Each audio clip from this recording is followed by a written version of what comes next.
La parole de Dieu ce matin dans le livre de Matthieu chapitre 22. C'est dans ce chapitre de Matthieu 22 que nous allons recevoir le conseil de Dieu ce matin. Parce que vous le savez, la parole de Dieu est une lampe à nos pieds, une lumière sur notre sentier. Et c'est elle qui nous conduit donc selon les desseins de l'Éternel, selon les projets de paix et non de malheur que l'Éternel a pour nos vies. Bien-aimés, si nous mettons en pratique la parole de Dieu, elle va nous éclairer et alors nous allons réussir dans toutes nos entreprises selon le livre de Josué chapitre 1 verset 8. C'est donc cette parole que nous voulons encore écouter ce matin. Que la parole que le Seigneur a prévue pour nous ce matin trouve une place de choix, une place vraiment favorable en nous et que cette parole produise le fruit dit de la repentance en nous et que les fruits du Saint-Esprit se manifestent dans nos vies pour le démontrer au monde qui attend avec un ardent désir la révélation des enfants de Dieu que nous sommes. Voilà pourquoi, bien-aimés, soyons attentifs à cette parole ce matin et surtout que chacun s'examine au fond de lui-même pour regarder à ce que le Seigneur lui dit et surtout veiller à faire en sorte que cette parole vienne purifier nos vies et nous rendre agréables au Seigneur. Alors, nous lisons dans le livre de Matthieu chapitre 22 à partir du premier verset jusqu'au verset 14. Je lis la parole de Dieu.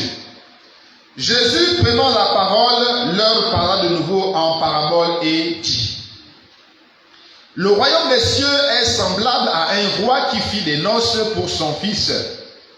Il envoya ses serviteurs appeler ceux qui étaient invités aux noces. Mais ils ne voulurent pas venir. Alléluia. Il envoya encore d'autres serviteurs en disant: Dites aux conviés, voici, j'ai préparé mon festin, mes bœufs et mes bêtes grasses sont tuées, tout est prêt, venez aux noces. Mais sans s'inquiéter de l'invitation, ils s'en allèrent, celui-ci à son champ, celui-là à son trafic. Et le roi fut irrité. Il envoya ses troupes, fit périr, verset donc 7, le roi fut irrité, le verset 6 d'abord, et les autres se saisirent des serviteurs, les outragèrent et les tuèrent. Verset 7 maintenant, le roi fut irrité, il envoya ses troupes, fit périr les meurtriers, alléluia, et brûla leur ville. Verset 8 maintenant, alors il dit à ses serviteurs: les noces sont prêtes, mais les conviés n'en étaient pas dignes. Allez donc dans les carrefours et appelez aux noces tout ce que vous trouverez. Ces serviteurs allèrent dans les chemins, rassemblèrent tout ce qu'ils trouvèrent, méchants et bons, et la salle des noces fut pleine de convives. Le roi entra pour voir ceux qui étaient à table, et il aperçut un homme qui n'avait pas revêtu un habit de noces. Il lui dit: Mon ami, comment es-tu entré ici sans avoir un habit de noces? Cet homme eut la bouche fermée. Alors le roi dit au serviteur: liez-lui les pieds et les mains, et jetez-le dans les ténèbres du dehors, où il y aura des pleurs et des grincements de dents. Car il y aura beaucoup d'appelés, mais peu d'élus. Parole du Seigneur. Alléluia. Bien-aimés, c'est une parabole, bien-aimés, qui nous retrace un tout petit peu l'histoire de Dieu avec l'humanité. Parce que ici, il y a deux catégories d'invités.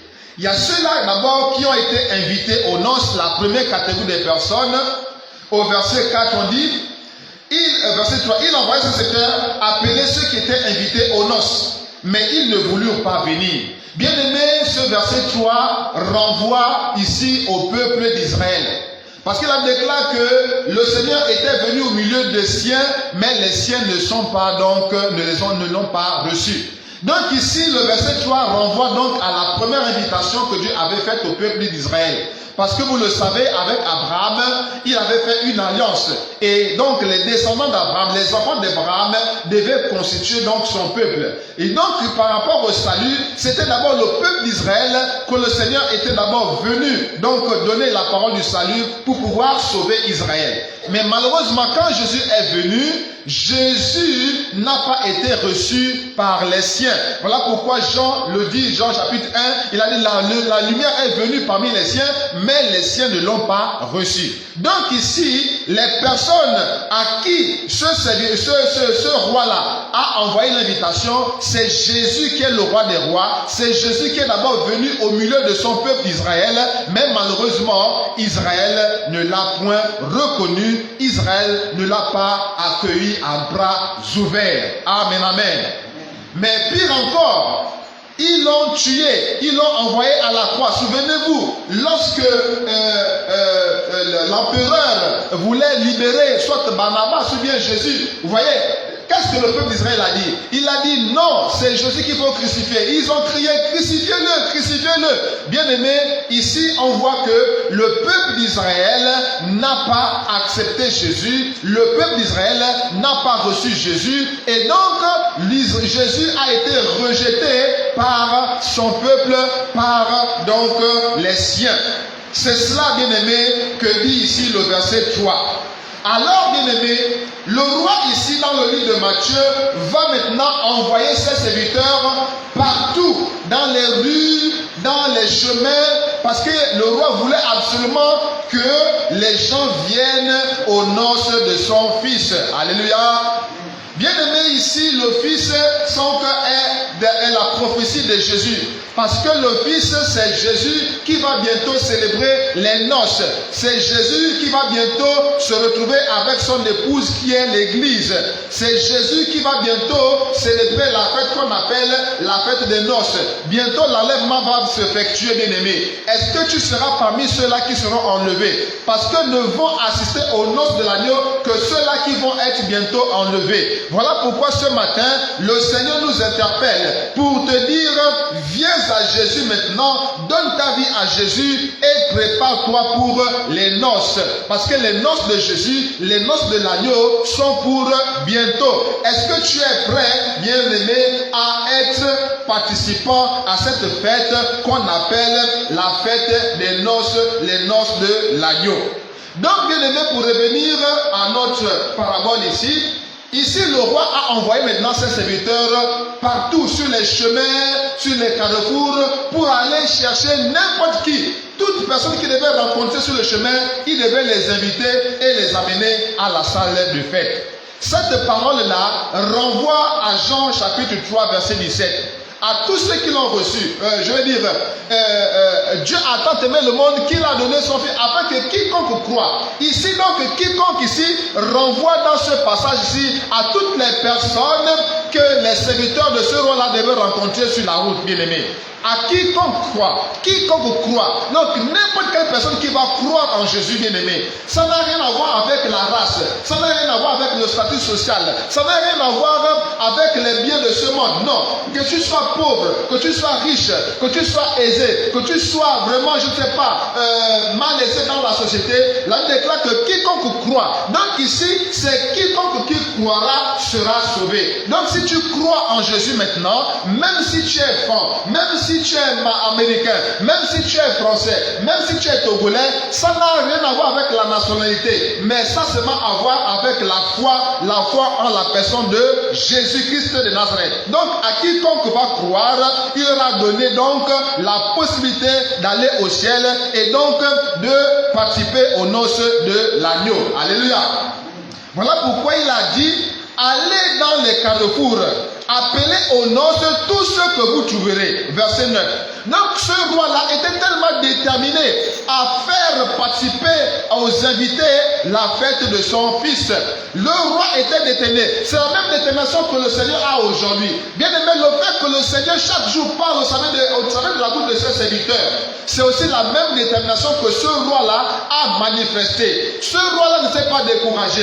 Malgré le fait qu'on a tué certains de ses serviteurs, il ne s'est pas découragé. Malgré le fait qu'on a méprisé certains de ses serviteurs, il ne s'est pas découragé. Il a continué à envoyer ses serviteurs. Il a continué à envoyer ses serviteurs partout dans les carrefours, dans les rues, dans les chemins. Il les a envoyés. C'est ça que le Seigneur fait toujours encore aujourd'hui. Malgré le fait qu'on tue les serviteurs de Dieu aujourd'hui, malgré le fait qu'on méprise les serviteurs de Dieu aujourd'hui, Dieu continue toujours à parler. Malgré le fait qu'on persécute ces serviteurs aujourd'hui, Dieu continue toujours à susciter des serviteurs parce qu'il est déterminé à sauver l'humanité. Il est déterminé à te sauver, toi mon frère, à te sauver, toi ma soeur. Malgré le fait que tu rejettes le message du dépouillement, malgré le fait que tu rejettes le message de la sanctification, Dieu va toujours continuer à te parler. Tant que tu es en vie, tant que tu as encore deux oreilles pour écouter le message de Dieu, Dieu va toujours te parler. Malgré le fait que tu doutes, malgré le fait que tu murmures, malgré le fait que tu as des raisonnements, malgré le fait que tu rejettes ce message, le message du dépouillement total, le message de la sanctification totale, bien aimé, le Seigneur va toujours te parler. Tant que tu vis, tant que tu as la possibilité d'écouter quelque chose venant de la parole, venant de la bouche du Seigneur, le Seigneur va toujours te parler. C'est ce que ce roi-là a fait. Malgré le fait qu'il a vu ses serviteurs tués, il a vu ses serviteurs rejetés, il a vu ses serviteurs méprisés, ce roi-là, au verset 9, va dire, allez dans les carrefours. Bien aimé, aujourd'hui, le Seigneur fait toujours la même chose. Jésus est toujours en train d'envoyer ses serviteurs. Moi, ce matin qui suis là debout devant vous, c'est aussi bien aimé la manifestation de cet envoi-là. C'est aussi aujourd'hui ce que le Seigneur dit, allez, qui se manifeste devant vous. Donc le fait que je vous parle maintenant ce matin, le fait que je suis devant vous ce matin, c'est une manière pour le Seigneur de m'envoyer vers vous pour vous dire, les noces de l'agneau sont prêtes. Autrement dit, Jésus est sur le point de revenir. Bien aimé, sache que Jésus est sur le point de revenir. Il va bientôt prendre son église pour l'amener au ciel afin de participer aux noces de l'agneau. Est-ce que tu es prêt? Jésus t'invite aujourd'hui à préparer maintenant son retour. Jésus t'invite aujourd'hui à le recevoir. Toi qui ne l'as pas encore reçu et toi qui l'as déjà reçu, Jésus t'invite à te préparer. Jésus t'invite à vraiment lui accorder une place de choix dans ton cœur parce qu'il va bientôt venir te chercher. Alléluia. Donc, bien aimé, sache que Jésus revient bientôt et qu'il est prêt à t'emmener au ciel avec toi. Alors, quelle est ta réaction? Est-ce que tu vas réagir comme ces personnes à qui on a donné l'invitation, mais ils ont préféré plutôt aller dans leur champ, ils ont préféré plutôt aller dans leur business, ils ont préféré plutôt faire leurs choses? Est-ce que tu vas te comporter comme cela? Sache que si tu te comportes comme ça, sache bien aimé que tu es déjà disqualifié. Tu es déjà un candidat bien préparé pour la mort éternelle, ou encore pour le dehors, là où il y aura des pleurs et des grincements de dents. C'est pas ce que Dieu veut pour toi. Dieu veut que tu sois dans le palais. Dieu veut que tu sois dans la salle de noces. Dieu veut que tu sois avec lui. Dieu veut que tu sois avec lui. Dieu veut que tu sois avec lui dans le palais. Dans le palais, là où il y a la lumière, là où il y a la gloire, là où il y a le bonheur, là où il y a la joie éternelle, là où il y a la paix éternelle. C'est là que Dieu te veut. C'est là que Dieu te veut. Dieu ne veut pas que tu sois dehors. Dehors ici, c'est la symbolique ou encore c'est la prophétie de l'enfer, bien aimé. Parce que l'enfer est loin du royaume de Dieu. L'enfer est tellement loin de Dieu que cela symbolise le dehors. Ici, le dehors, c'est être loin de Dieu. Ici, le dehors, c'est être loin de la présence de Dieu. Et Dieu ne veut pas que tu sois au dehors. Dieu veut que tu sois dans la salle de noces. Dieu veut que tu sois dans son paradis. Dieu veut que tu sois dans son royaume, bien-aimé. C'est ça que tu dois comprendre ce matin. Et Dieu t'appelle ce matin, bien-aimé, à recevoir son invitation. Si tu n'as pas encore donné réellement ta vie au Seigneur, c'est l'occasion pour toi maintenant de donner ta vie au Seigneur. On n'est pas chrétien parce qu'on vient à l'église. On est chrétien parce qu'on a donné sa vie à Jésus-Christ et parce qu'on marche selon les règles et les principes du royaume. C'est ce qui fait de toi et de moi un chrétien. Voilà pourquoi ce matin, bien-aimé, si tu n'as pas encore donné ta vie, c'est l'occasion de donner ta vie au Seigneur. Si tu n'as pas encore réellement donné ta vie, c'est l'occasion maintenant de te débarrasser de ton ancienne vie et de marcher maintenant avec le Seigneur Jésus, parce que Jésus t'appelle aux noces. Alléluia. Verset 10, il est écrit, ses serviteurs allèrent dans les chemins, rassemblèrent tout ce qu'ils trouvèrent méchants et bons, et la salle des noces fut pleine de convives. Qu'est-ce que cela signifie, mon frère, ma soeur?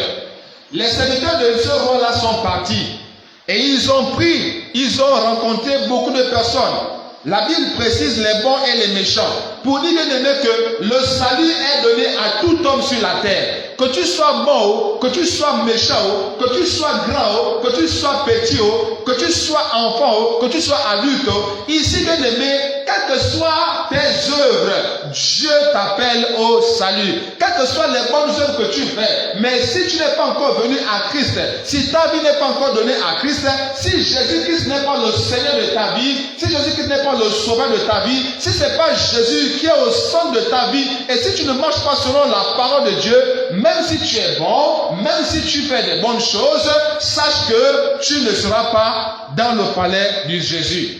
Même maintenant, si tu es méchant, c'est-à-dire si tu es sorcier, si tu es sataniste, si tu es marabout, je ne sais pas quelles sont les pratiques mauvaises que tu fais, même si tu es, je ne sais pas quoi, un grand sorcier, le plus grand sorcier de tous les temps, sache que Jésus t'appelle toujours. Même si tu es dans une secte, bien aimé, sache que Jésus t'appelle toujours. Pourquoi? Parce que Jésus est venu pour les méchants. Jésus est venu pour ceux qui sont malades. Jésus n'est pas venu pour ceux qui sont bien portants, non, mais Jésus est venu pour ceux qui sont mal portants, c'est-à-dire ceux qui sont malades, pas seulement malades physiquement, mais malades spirituellement. Donc si tu es malade spirituellement, sache que Jésus est venu pour toi. Si tu es malade physiquement, sache que Jésus est venu pour toi. Donc bons et méchants, ils ont tous été donc invités, parce que Jésus ne fait exception de personne. Il ne dit pas que non, toi viens, toi ne viens pas. Non, Jésus appelle tout le monde. Voilà pourquoi il est écrit, beaucoup sont appelés, mais malheureusement, peu sont élus. Alors ce matin, Jésus t'appelle. Jésus t'appelle, bien-aimé, à entrer dans le palais. Jésus t'appelle, bien-aimé, ce matin, à entrer dans la salle de noces. Jésus t'appelle ce matin, bien-aimé. On ne va pas rentrer dans tous les détails de cette parabole, bien-aimé. Mais le plus important que tu dois comprendre ce matin, c'est que Jésus revient bientôt et par cette prédication ce matin, il t'appelle à venir à lui, il t'appelle à t'abandonner à lui, il t'appelle à marcher maintenant selon ses voies, selon sa parole, parce que c'est cette parole-là qui va nous juger bientôt. Et Jésus t'invite donc à venir à lui, il t'appelle à venir à lui parce qu'il veut donc participer avec toi à cette fête, il veut t'avoir à ses côtés. Regardez maintenant, bien-aimé, le roi, verset 11, le roi entra pour voir ceux qui étaient à table. Le roi entra pour voir ceux qui étaient à table. Et il aperçut là un homme qui n'avait pas revêtu un habit de noces. Qu'est-ce que cela veut dire, bien-aimé? Lorsque on déclare venez, venez, venez, venez, ça veut dire venir à Jésus. Venir à Jésus et marcher selon les paroles du Seigneur, en étant déjà dans l'église et en servant le Seigneur et en marchant selon ses paroles. Mais beaucoup sont ceux-là qui viennent à l'église, mais malheureusement n'ont pas revêtu l'habit de noces. L'habit de noces veut dire quoi concrètement? L'habit de noces signifie quoi concrètement? L'habit de noces signifie avoir le caractère de Christ et avoir le comportement selon la parole de Dieu. C'est ça que ça signifie l'habit de noces. Je reprends pour dire que l'habit de noces, bien aimé, c'est le caractère de Christ et le comportement d'un enfant de Dieu. Parce qu'elle déclare que nos œuvres sont aux yeux du Seigneur comme des vêtements. La Bible déclare dans le livre d'Apocalypse qu'il les a revêtus de fin lait. Et la Bible précise que le fin lait, ce sont les œuvres des saints. Donc ici, là, tes œuvres, ta manière de vivre, c'est ça ton vêtement. C'est ça donc l'habit de noces. Autrement dit, c'est ta manière de vivre conforme à la parole de Dieu qui va te qualifier dans la salle de noces. C'est c'est ta manière de vivre la vie chrétienne, c'est ta manière d'obéir à la parole de Dieu, c'est ta manière d'exécuter ou encore de mettre en pratique la parole de Dieu. C'est cette manière-là qui constitue pour toi l'habit de noces. Bien-aimé, tu peux avoir dit oui à Jésus, mais tant que tu ne marches pas selon la parole de Dieu, tant que tu ne marches pas selon les règles du Seigneur, tant que tu ne marches pas selon les commandements de l'Éternel, ton habit de noces sera souillé, ton habit de noces sera sale. Autrement dit, ton comportement, ton témoignage ne va pas plaire au Seigneur. Souvenons-nous de l'île de Job. Souvenons-nous de notre frère Job. La déclare que Job marchait dans la crainte de l'Éternel. Et c'est cette crainte-là qui a qualifié Job et qui a fait que Dieu puisse témoigner positivement de Job. Parce que ses œuvres témoignaient de lui. Autrement dit, la vie de Job était vraiment une vie qui plaisait à Dieu. La manière de vivre de Job était une manière qui plaisait à Dieu. Donc toi et moi devons comprendre aujourd'hui que la vie de noces dont on parle ici là, au verset 11 de Matthieu chapitre 22 là, la vie de noces ici là, c'est notre témoignage, c'est notre manière de vivre, c'est notre manière de marcher avec le Seigneur. Comment est-ce que tu marches avec le Seigneur? Est-ce que ta manière de marcher avec le Seigneur plaît à Dieu? Est-ce que ta manière de te comporter en tant qu'enfant de Dieu, c'est véritablement ça que Dieu veut? Est-ce que ta manière de vivre est une manière qui révèle le Seigneur? Est-ce que ta manière de vivre est une manière qui révèle Dieu? Est-ce que ta manière de vivre révèle la lumière de Dieu qui est en toi? Puisqu'elle déclare que nous sommes la lumière du monde, le ciel de la terre. Est-ce que ta manière de vivre, ta façon de te comporter, est-ce que ça révèle la lumière de Dieu en toi? Les faux, comment dire ça? Si tu mets les faux cheveux par exemple, si tu mets les faux cils par exemple, si tu mets les vernis par exemple, est-ce que c'est ce que Dieu te demande de mettre sur toi? D'autant plus que ton corps est le temple du Saint-Esprit. Donc tu dois savoir bien aimé que ce que tu fais dans ta vie, ce que tu dis dans ta bouche, ce que tu penses dans ta tête, tout cela est vu aux yeux du Seigneur. Et cela peut te qualifier ou te disqualifier devant le Seigneur. Cela peut te rendre agréable ou désagréable devant le Seigneur. Voilà pourquoi tu dois prendre conscience que la vie de noces ici là, c'est ta manière de vivre. La vie de noces ici là, c'est ta manière de te comporter en tant qu'enfant de Dieu. La vie de noces ici, bien aimé, c'est ton témoignage. C'est la manière avec laquelle tu vis ta vie chrétienne.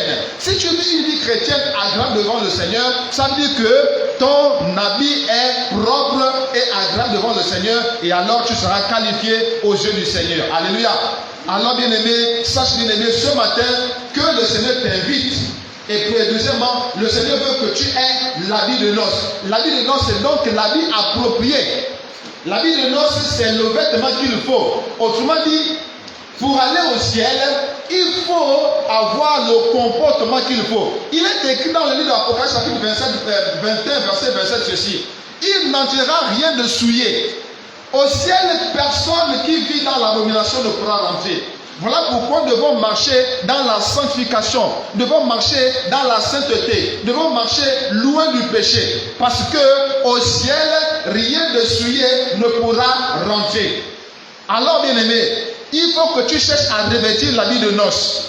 Or, cet homme-là, quand il est rentré dans la salle, il est rentré sans avoir l'habit de noces. Or, il ne s'agit pas de venir seulement à l'église.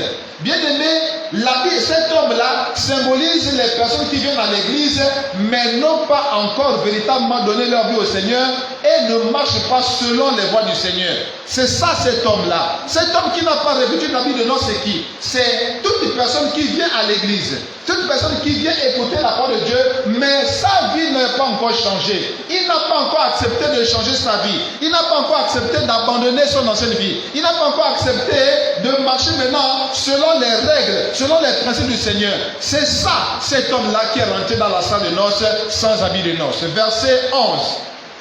Le roi entra pour voir ceux qui étaient à table. Il aperçut là un homme qui n'avait pas revêtu un habit de noces. Il faut que toi et moi, nous puissions revêtir l'habit de noces. Autrement dit, il faudrait que toi et moi, nous puissions maintenant accepter les règles du Seigneur, les commandements du Seigneur. Toi et moi devons maintenant accepter de nous soumettre à la volonté de Dieu. Toi et moi devons maintenant accepter de nous soumettre à la parole de Dieu. Toi et moi maintenant devons accepter de marcher selon la parole de Dieu. Toi et moi devons maintenant accepter la discipline de Dieu. Cet homme-là n'a pas accepté la discipline de Dieu. Parce que pour rentrer dans la salle, il fallait absolument un habit. Mais cet homme-là n'a pas accepté de prendre l'habit qu'il fallait.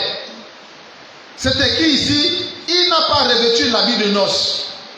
Ça veut dire quoi? Ça veut dire que nous devons accepter la discipline de Jésus. Nous devons accepter la parole de Dieu. C'est vrai que la parole de Dieu fait mal, c'est vrai. Mais toi et moi, nous n'avons pas de choix si nous voulons aller au ciel. Si nous voulons aller au ciel, mon frère, ma soeur, toi et moi devons accepter la discipline de Jésus. Autrement dit, nous devons accepter ce que Jésus nous dit de faire dans sa parole. Ce que Jésus nous dit de nous débarrasser dans sa parole. Si Dieu nous dit que nous devons nous débarrasser du mensonge, on doit accepter ça. Si le Seigneur nous dit on doit se débarrasser du vol, on doit accepter ça. Si le Seigneur nous dit on doit se débarrasser des faux cheveux, des faux ongles, on doit accepter.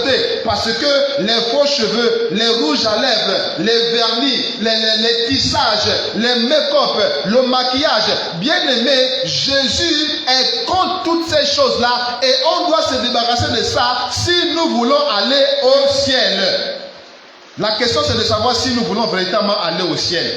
Parce que si nous voulons véritablement aller au ciel, bien aimé, nous allons accepter la discipline de Jésus. Avant de venir voir le sort qui a été réservé à cet homme qui est rentré dans le palais, dans la salle de noces sans habit de noces, revenons dans le livre de Genèse chapitre 35. Il est écrit quoi? Au verset 2 de Genèse 35, ceci: Jacob dit à sa maison et à tous ceux qui étaient avec lui, ôtez les dieux étrangers qui sont au milieu de vous. Ôtez les dieux étrangers qui sont au milieu de vous, purifiez-vous et changez de vêtements. Arrêtons-nous d'abord par là. Pour dire quoi? Pour dire bien aimé que même nos vêtements que nous portons, il y a des vêtements que Dieu ne veut pas que nous puissions porter. Parce que s'il a demandé aux gens de Jacob de changer de vêtements, ça veut dire que ces gens-là avaient des vêtements qui n'étaient pas agréables devant lui. Donc ça veut dire que toi et moi nous pouvons porter des vêtements, mais que le Seigneur ne veut pas. Donc pour dire qu'un enfant de Dieu ne peut pas porter n'importe quel habit. C'est pas parce que le monde porte les sexy que toi, enfant de Dieu, tu vas porter les sexy.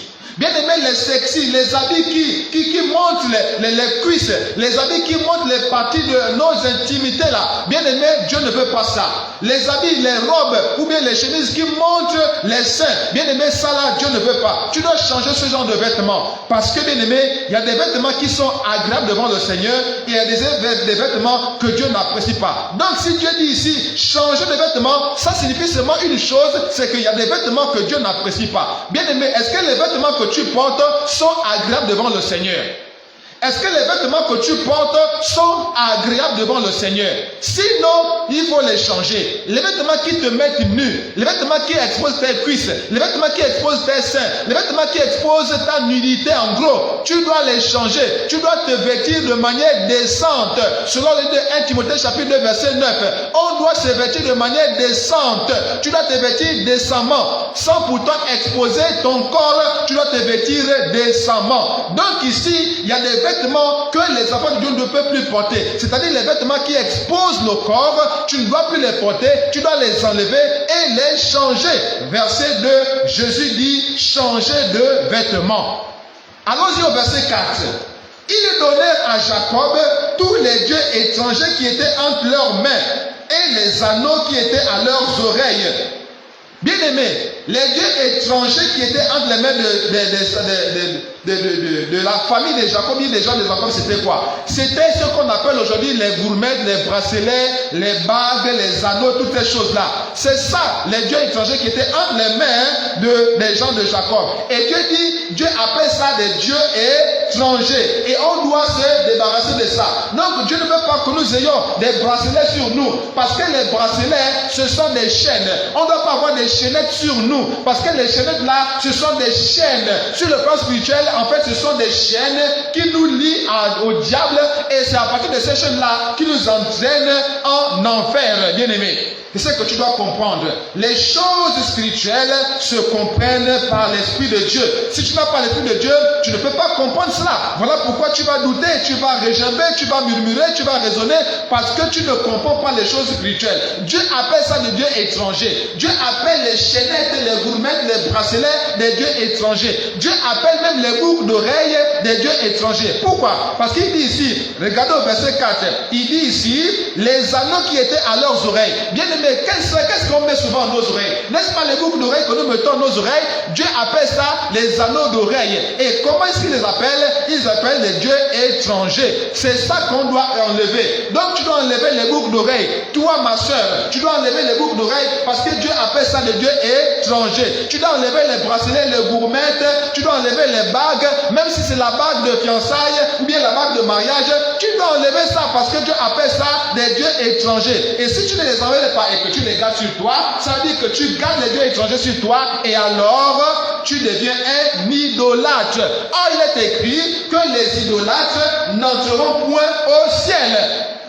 C'est ça la vérité. Que tu crois, que tu ne crois pas, je suis chargé de te dire la vérité parce que c'est la vérité qui a affranchi. Tu prends ou tu laisses, c'est à toi de choisir. Mais sache qu'au moins tu as déjà entendu ça une fois dans ta vie. Tu ne pourras jamais dire que tu n'as jamais entendu ça. Mon frère, ma soeur, tu ne pourras jamais dire que tu n'as jamais entendu ça. Aujourd'hui, tu as déjà entendu ça. Aujourd'hui, tu as déjà entendu.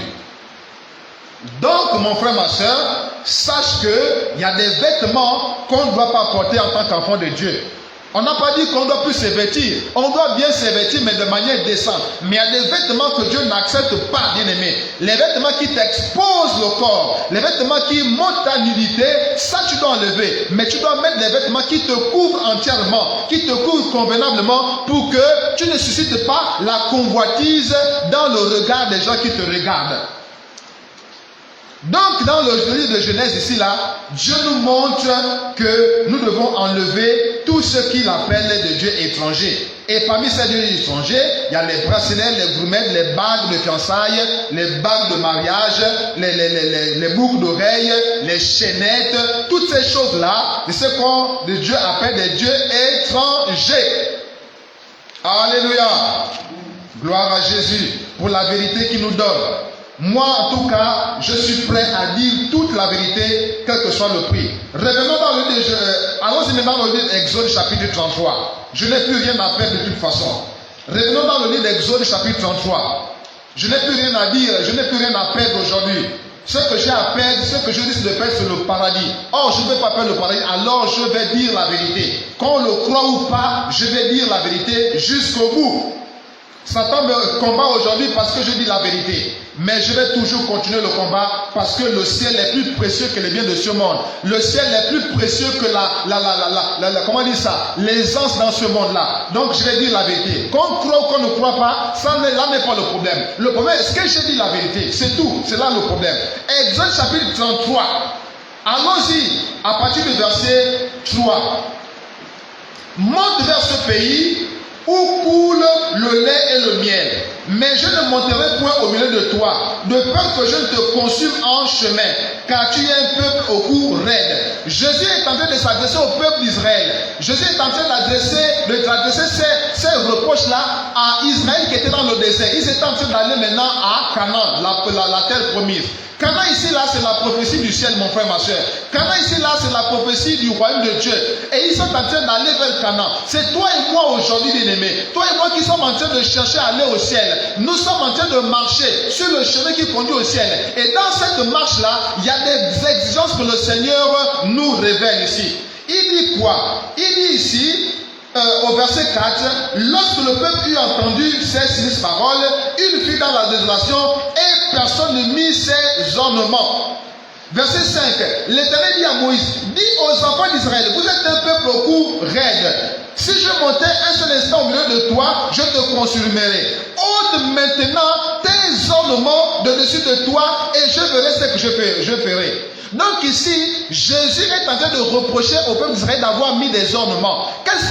C'est quoi les ornements? Les ornements, ce sont les bijoux que l'on met. Les ornements, ce sont les produits de beauté que l'on met.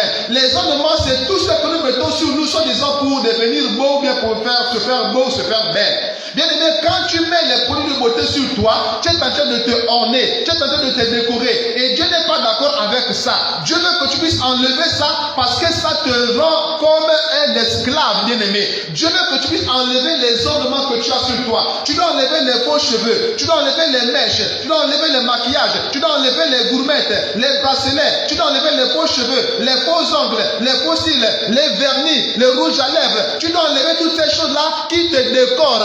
Ça là, Dieu appelle ça des ornements. Et dans Genèse, Dieu appelle ça des dieux étrangers. Donc tu dois enlever les ornements de dessus de toi. Dieu veut que tu sois naturel. Dieu veut que tu sois naturel.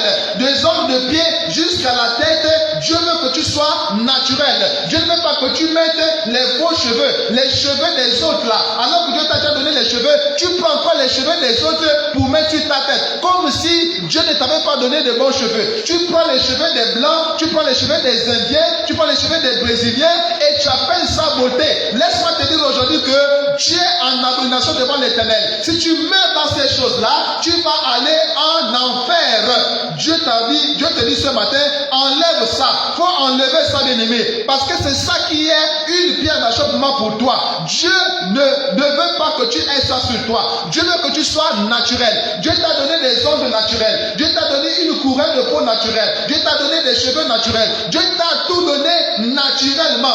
Quand Dieu t'a créé, là il déclare qu'il a vu que c'était très bon. Donc ta création était la perfection même. Tu étais parfait quand Dieu t'a créé. Autrement dit, quand tu es sorti du ventre de ta mère, Dieu a vu que tu étais parfait. Donc ce que tu mets maintenant aujourd'hui sur toi là, soi-disant pour la beauté là, ça c'est des abominations. Ça sont des dieux étrangers, ça sont des idoles. Et là il déclare que les idolâtres n'entreront pas au ciel. Donc je vais te dire ce matin une chose. Enlève tous ces ornements de dessus de toi. Donne ta vie à Jésus. Enlève ces ornements de dessus de toi. Et alors tu auras un avenir et de l'espérance. Enlève tous ces ornements du dessus de toi. Si tu veux aller au ciel, enlève les faux cheveux, enlève les faux cils, enlève les perruques, enlève les maquillages, enlève les ongles, les faux ongles, enlève le vernis, enlève le rouge en lèvres, enlève toutes ces choses que tu mets sur toi, qui ne te rendent plus naturel, qui t'ont dénaturé. Tu es devenu artificiel à cause de ces choses d'artifice là. Bien aimé, enlève ça si tu veux aller au ciel. Mais si tu as choisi d'aller en enfer, alors garde ça sur toi. Si tu as choisi d'aller en enfer, n'enlève pas les faux cheveux, n'enlève pas les faux cils. Continue à te maquiller, continue à te peindre le visage, continue à te peindre les lèvres, continue à te peindre les ongles. Si tu veux aller en enfer, continue à marcher dans ces fausses choses-là. Mais si tu veux aller au ciel, ce matin, mon frère, ma soeur, tu dois enlever ces choses. Jésus a dit quoi? Il a dit ôte veut dire enlever. Donc je vais dire ceci. Enlève maintenant tes ornements de dessus de toi et je verrai ce que je te ferai. Donc si tu veux aller au ciel, je vais te parler libre, le plus simplement possible. Si tu veux aller au ciel, toi mon frère ou toi ma soeur, si tu te maquilles encore, arrête le maquillage. Si tu mets encore les perruques sur ta tête, les faux cheveux sur ta tête, faut enlever ça. Si tu mets encore les faux ongles, enlève ça. Si tu mets le vernis sur toi, enlève ça. Si toi, femme, tu portes les pantalons et on te dit que ce sont les pantalons hommes, je veux dire pantalons faits pour femmes, c'est faux. Il n'y a pas de pantalon femme. Le pantalon reste un habit d'homme. Toi, femme qui mets les pantalons, si tu ne te débarrasses pas de ça maintenant, bien aimé, tu meurs. Tu vas aller en enfer à cause seulement du pantalon. Les talons, vous qui appelez ça les talons d'âme, ou bien les hauts talons, sache que les talons là, ce sont les sabots de Baphomet, c'est-à-dire du diable. Sache que la démarche que tu as, quand tu portes les talons là, c'est la démarche des démons, mon frère, ma soeur. Donc tu dois enlever tes talons. Tu dois jeter les talons que tu as. Tous les talons que tu as dans ta maison, tous les talons que tu portes là, tu dois jeter ça. Parce que ce sont des sabots de Baphomet, c'est-à-dire du diable. Bien aimé, tu n'es pas un démon. Tu n'es pas quand même un animal pour marcher comme un animal. Est-ce que tu es un cheval pour marcher comme un cheval? Bien aimé, il n'y a que le cheval. C'est le cheval qui marche sur la pointe des pieds. Est-ce que toi tu es un cheval pour marcher sur la pointe des pieds avec tes talons là? Je reprends pour te dire, les talons risquent de t'amener en enfer si tu les gardes ça sur toi. Le pantalon, femme, toi qui mets le pantalon, si tu gardes tes pantalons là, si tu ne te débarrasses pas des pantalons, tu vas aller en enfer à cause des pantalons seulement. Bien aimé, le vernis que tu mets sur tes ongles là, bien aimé, si tu ne te débarrasses pas de ça, tu vas aller en enfer à cause du vernis seulement. Les boucles d'oreilles que tu mets, tu vas aller en enfer si tu mets seulement les boucles d'oreilles là. Bien aimé, tu veux que je te cite quoi? Bien aimé, ça seulement une chose. Je veux que tu sois naturel. Je vais résumer ça en disant seulement, sois naturel. Enlève tout ce que tu mets sur toi comme produit de beauté. Enlève tout ça, jette ça, brûle ça, répands-toi. Répands-toi et donne ta vie à Jésus. Et marche avec Jésus conformément à sa parole. Ne viens pas à l'église comme cet homme. Bien-aimé, cet homme-là n'avait pas d'habit de noces. Pourquoi? C'est toi et moi aujourd'hui. Ici, là, c'est toi et moi. C'est la parabole de toi et moi aujourd'hui. Si tu viens à l'église, c'est vrai, peut-être que tu as déjà donné ta vie au Seigneur. Mais si tu n'as pas l'habit de noces, autrement dit, si tu ne marches pas conforme à la parole de Dieu, si tu n'obéis pas à la parole de Dieu, tu es comme cet homme-là qui est dans la salle, mais n'a pas d'habit de noces. Bien aimé, ce qui souille ton habit de noces, c'est quoi? Ce sont les faux cheveux que tu mets. Ce sont les faux ongles que tu mets. C'est le maquillage que tu mets. C'est le make-up que tu mets. C'est les faux ongles que tu mets. C'est les faux cils que tu mets. C'est tous les produits beauté que tu mets là. C'est ce qui souille ta robe. Bien aimé. Sois naturel. Sois naturel au nom de Jésus. Laisse-moi te dire la vérité aujourd'hui. Tout ce que tu vas mettre sur toi comme produit de beauté, c'est ce qui souille ta robe. C'est ce qui fait que ta robe de noces est souillée. Cet homme-là était dans la salle de noces. Mais malheureusement, cet homme-là n'avait pas l'habit de noces. Pourquoi? Parce qu'il n'a pas accepté les exigences de Dieu. Il n'a pas accepté les exigences de ce roi-là. Voilà pourquoi, verset 12 maintenant, le roi va lui dire ceci. Mon ami, comment es-tu entré ici sans avoir un habit de noces? Autrement dit, mon frère, comment peux-tu dire que tu es chrétien et tu n'obéis pas à la parole de Dieu? Comment peux-tu dire que je suis enfant de Dieu et tu mets les maquillages, les faux cils, les faux ongles sur toi? Comment tu dis que tu es enfant de Dieu et tu mets les pantalons, tu mets les hauts talons, tu mets tout ce qui est comme produit de beauté? Comment tu peux dire ça? Parce que ça là, ce sont des dieux étrangers. Et ça vient du diable, ça vient de Lucifer, Satan, ça vient du monde des eaux. Ce sont les sirènes qui fabriquent ces choses-là et amènent ça ici sur la terre pour piéger les enfants de Dieu notamment. Parce que le monde appartient déjà au diable. Les païens sont déjà au diable. Mais c'est surtout pour toi, enfant de Dieu, que ces choses-là sont fabriquées sous la mer pour venir te piéger. C'est ce qui est la vérité, mon frère, ma soeur. Que tu le crois ou que tu ne le crois pas, là n'est pas le problème. Le problème c'est, est-ce que tu as déjà entendu ça? Oui, ok, tu as déjà entendu. Au moins tu as déjà entendu. Donc tu ne diras pas que tu n'as pas entendu. Donc pour dire ceci, cet homme-là eut la bouche fermée. C'est comme ça que tu auras la bouche fermée devant le trône. Aujourd'hui tu ne crois pas que le maquillage peut t'amener en enfer si tu ne te répands pas de ça. Aujourd'hui, tu ne crois pas que les faux ongles peuvent t'amener en enfer. Aujourd'hui, tu ne crois pas que les hauts talons peuvent t'amener en enfer. Aujourd'hui, tu ne crois pas que le pantalon, toi femme qui met le pantalon, ça va t'amener en enfer. Tu ne crois pas ça. Tu ne crois pas à ça aujourd'hui. Tu dis qu'on exagère. Tu dis que celui-là c'est qui? Celui-là, attends, il est allé dans quelle école biblique pour parler de ça? Bien aimé, je n'ai pas besoin d'aller dans une école biblique. Parce que la révélation que Jésus m'a donnée ne vient pas d'une école biblique. La révélation que Jésus m'a donnée vient directement de lui-même. La sagesse des Écritures que Dieu m'a données vient directement de lui. Ça ne vient pas d'une école biblique. De toute façon, dans une école biblique, on ne va jamais vous enseigner ces choses-là. Parce que l'école biblique ne donne pas la révélation. Celui qui donne la révélation, c'est l'Esprit de Dieu, l'Esprit de vérité. Et laisse-moi te dire que le Seigneur m'a oint pour proclamer aux captifs la libération. Tu es captif aujourd'hui. Tu es prisonnier. Toi qui mets les faux ongles, toi qui mets les faux cheveux, toi qui mets les perruques, toi qui mets les faux cils. Tu es un captif. Tu es un prisonnier du diable. Et si tu mets là-dedans, ta direction, c'est l'enfer avec le diable. Mais aujourd'hui, Dieu m'a oint pour te déclarer cette vérité-là, parce que c'est la vérité qui libère. Aujourd'hui, là, je te dis la vérité pour que tu sois affranchi, pour que tu sois libéré. Bien aimé, toi qui mets les faux cheveux sur toi, sache que tu es un captif et tu es un captif du diable. Alors enlève ça maintenant. Enlève ça. Enlève ça. Sinon, qu'est-ce qui va se passer? Verset 13. Alors le roi dit au serviteur, liez-lui les pieds et les mains et jetez-le dans les ténèbres dehors, où il y aura des pleurs et des grincements dedans. Ça veut dire que quand tu seras devant le trône pour le jugement, puisqu'on t'aura démontré que les faux cils amènent en enfer, les faux cheveux amènent en enfer, la perruque amène en enfer, le pantalon dit pour femme là amène en enfer, les hauts talons amène en enfer. Tu n'as pas cru. Alors, comme ta bouche sera fermée, qu'est-ce qui va se passer maintenant? On va te lier les pieds, les mains, on va te jeter en enfer. Autrement dit, lier les pieds et les mains, ça signifie quoi exactement? Ça signifie seulement que tu ne pourras plus rien faire. Tu seras comme bloqué, attaché. En fait, tu ne pourras même plus réagir. Pourquoi? Parce que la vérité va tellement te frapper ce jour-là que tu n'auras même plus rien à dire, parce que la vérité va te saisir ce jour-là. Et alors, on va t'amener, on va t'envoyer, te renvoyer en enfer, vite fait, bien fait. Pourquoi? Parce que tu n'auras pas écouté la parole de Dieu pendant que tu étais vivant.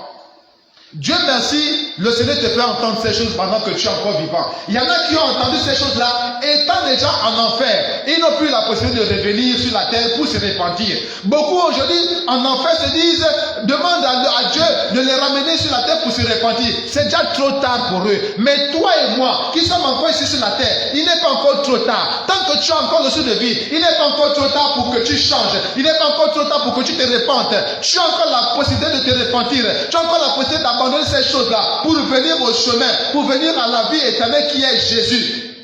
Tu as encore la possibilité de le faire. Voilà pourquoi ce matin, mon frère, ma soeur, Jésus te tend la main, il te dit viens. Jésus t'invite ce matin, il te dit viens, abandonne ces choses-là. Tu n'es pas belle parce que tu mets les faux cheveux. Au contraire, sur le plan spirituel, tu es comment dire ça? Tu es un esprit impur, tu es un démon. Sur le plan spirituel, tu es un démon. Pourquoi? Parce que les produits que tu mets là, ça vient des démons. Donc tu prends leur nature maintenant. Sur le plan spirituel, tu prends la forme ou bien encore la nature des démons, des produits, donc les démons qui sont liés à ces produits que tu mets. Sur le plan spirituel, c'est comme ça qu'on te voit.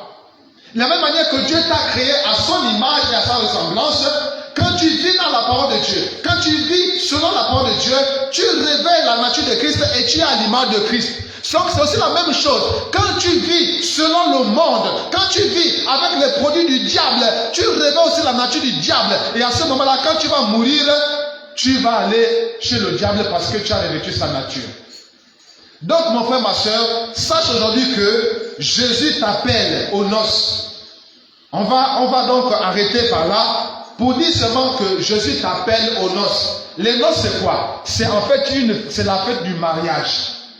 Jésus t'appelle au mariage et à la fête du mariage au ciel. Et donc c'est à toi maintenant de revêtir l'habit de noces. Revêtir l'habit de noces c'est quoi? C'est accepter la parole de Dieu. C'est accepter de marcher selon la parole de Dieu. C'est ça revêtir l'habit de noces. Et tu dois garder ta robe vraiment propre. Tu dois éviter de la souiller, de la salir avec les convoitises du siècle présent, avec les choses de ce monde. Tu dois éviter de salir ta robe avec les convoitises du siècle présent. Parce que la Bible déclare que l'amour du monde est inimitié contre Dieu. C'est ça la vérité. C'est ça la vérité, mon frère, ma soeur.